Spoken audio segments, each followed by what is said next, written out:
but I've been through enough of these cycles that I just am really learning to enjoy the cycles. And that was it. And I think the last line in my entry was something like, and I can't wait for more or something. So this morning was just a very positive entry, but sometimes, there are definitely some tear-stained entries, and there are definitely some entries where I'm just so pissed I can barely get the writing out. But it's a process of like getting that stuff out so that then I can lean into the day. Do you ever go back and look at them?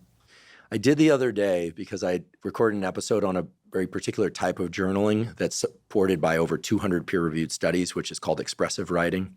I can tell you about it. Yeah, I'd love to hear about it. It's a process that was developed by James Pennebaker, who is a professor at University of Texas, Austin, and he had his students write as part of an experiment for 15 minutes a day for just 4 days, either consecutive days or a week apart, but about the same thing. And the thing that they're supposed to write about is the most challenging, upsetting, or even traumatizing experience of their life. And it shows that the data from over 200 studies show incredible positive shifts in psychology, physiology, immune system function, and ability to combat infections. I was so struck by the data from this work that I decided to dedicate a whole podcast episode to it. It'll probably be out by the time this episode airs, but I haven't done that one yet. I'm going to do it. It's a little bit of a higher bar of entry because it's like, okay, I hear that the first day especially is pretty upsetting because you're purposely picking something really hard. But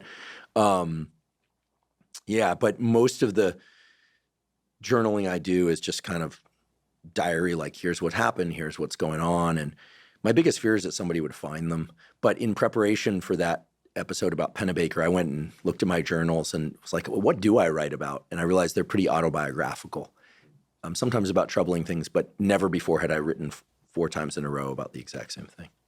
Interesting.